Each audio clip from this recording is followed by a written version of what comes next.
Moto mkubwa umeteketeza zaidi ya hekta 170 katika hifadhi ya Mlima Hanang mkoani Manyara, ukihusishwa na shughuli za kibinadamu kama kurina asali kwa kutumia moto. Jeshi la zimamoto na uokoaji linaendelea na juhudi za kuzima moto huo ili kuzuia uharibifu wa vyanzo vya maji na makazi ya watu.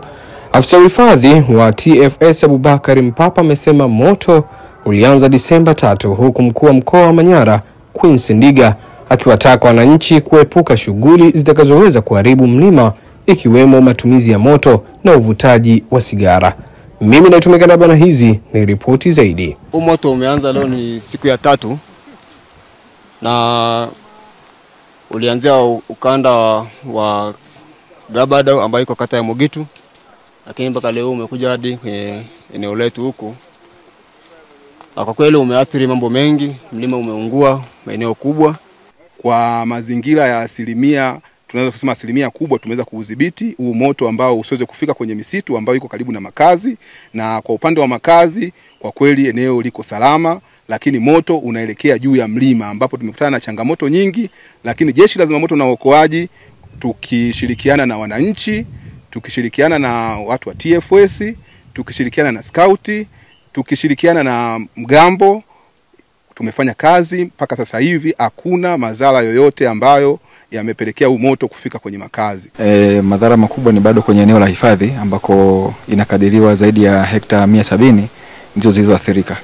Juhudi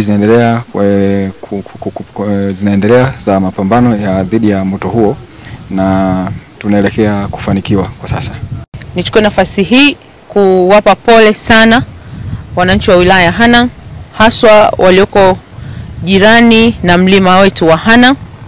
Lakini tunaendelea kuishukuru serikali kwa hatua za awali za uzimaji wa mlima, na tunaendelea kuziona jitihada za kuja kuuzima mlima wote kwa wakati. Na jana huko mlimani tulipandisha vijana zaidi ya 200 wa mgambo pamoja na wanavijiji kwa ajili ya kulima, kwa ajili ya kuuzima. Lakini kadri tunavyoenda kuuzima ndivyo unavyozidi kuibukia kwenye makorongo.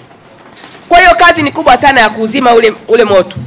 Japo tutauzima, serikali tutauzima huo moto, lakini naomba nitoe rai kwenu, tulinde huo mlima. Na wote ambao tuko vijiji ambavyo vimezunguka mlima huu ndio tuwe walinzi wa kwanza.